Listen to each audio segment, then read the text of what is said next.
carismático, repito, se compromete y compromete. Por eso esta tercera llave se llama compromiso.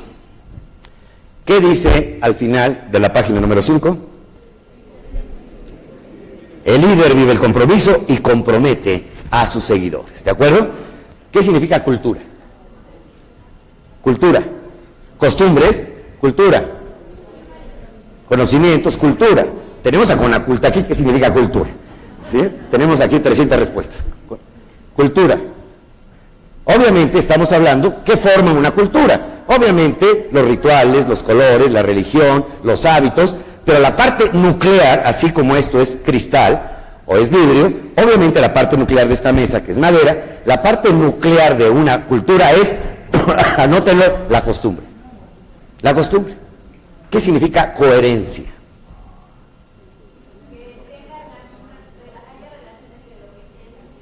Entre lo que piensas y lo haces. Coherencia. Coherencia. Fíjense muy bien, por favor, recuerden que el cerebro es como un paracaídas, si no lo abrimos, santo madrazo que nos damos, ¿sale? La palabra coherencia la confundimos con la palabra congruencia, que la congruencia es ser fiel a lo que dices y a lo que haces, ¿de acuerdo? Congruencia. Pero la coherencia, continuar la herencia. Coheredero, o sea, heredas algo y vives de acuerdo con la herencia recibida, eres coherente en un momento dado. ¿Qué líder aparece en la historia? Los incoherentes. Rompieron la tradición, ya no la aceptaron, la herencia recibida no la aceptaron. Ejemplo, tenemos un líder desobediente, Lutero, segunda decadencia escolástica, siglo XVI. ¿Qué hacía la Iglesia católica, apostólica y romana en el siglo XVI? Vendía bulas, es decir, te extendía un certificado firmado por el cura de tu parroquia a cambio de unas cuantas monedas de oro para que tus pecados fueran perdonados. Además vendían futuros, es decir, ¿a cuántos les piensas dar en la madre el año próximo? Pues le pienso echar a 100, entonces dame 100 monedas de oro, te firmo aquí y dales en la madre, no hay pecado. Eran futuros. Aparece entonces un líder, que era Lutero, y dijo, se acabó esa coherencia. No aceptamos esa herencia, no debemos pagar un solo centavo. Además comete un pecado capital. El latín, en aquel entonces, ya era una lengua casi muerta. No hablaba nadie latín. La Biblia estaba en latín.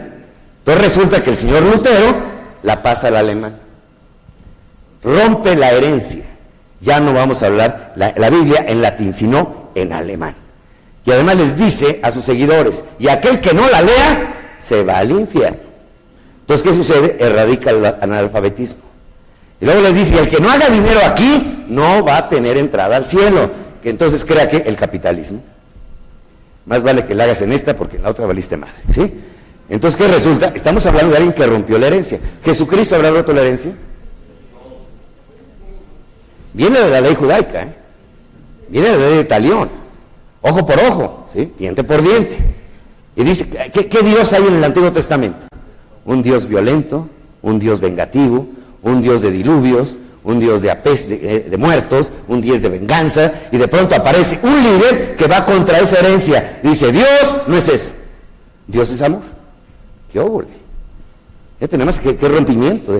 Por eso aparece en la historia, porque rompe un paradigma. Es decir, cambia la visión de Dios completamente. ¿Quién escribió eso? Seguramente lo pensó, no nunca lo dijo, pero yo creo que había pensado, es un pinche marihuano, porque eso no puede ser. O sea, algo pasó aquí. Hay un Dios superior que ama, no que mata. Es algo impresionante. Además les quiero decir, nosotros hemos hecho de Dios, pobrecito, víctima de todo. Dígame si no. Martin Luther King, ¿habrá roto paradigmas? Fue fiel a la coherencia cuando, escuchen bien, la Constitución de los Estados Unidos de Norteamérica hasta el año de 1972, o sea, hace 35 años, repito, hace 35 años decía la Constitución norteamericana, Dios hizo las razas, el hombre no tiene derecho a mezclarlas. Fíjate nada más. El negro que se tenía que poner de pie en un autobús para que se sentara el blanco, hace 35 años. Rosa Parks en 1955 rompe el paradigma. El negro no puede entrar hace 35 años a una universidad de blancos. Si el negro se casa de casualidad con una blanca, 3 años de cárcel por andarse metiendo con las blancas. Che morboso, ¿sí? Por eso, hasta hoy hay intelectuales negros. ¿Por qué? No tenían acceso a las universidades. Después de 35 años ya hay intelectuales. Si tú veías hace 35 años a un blanco vestido de blanco, era médico. Veías a un negro vestido de blanco, era paletero. Entonces, ¿qué sucede? Estamos hablando de que rompe un paradigma. Martin Luther King. O sea, señores, no fue Abraham Lincoln, fue Martin Luther King el que rompe el paradigma. Y el primero que libera a los esclavos en América es el señor Miguel Hidalgo.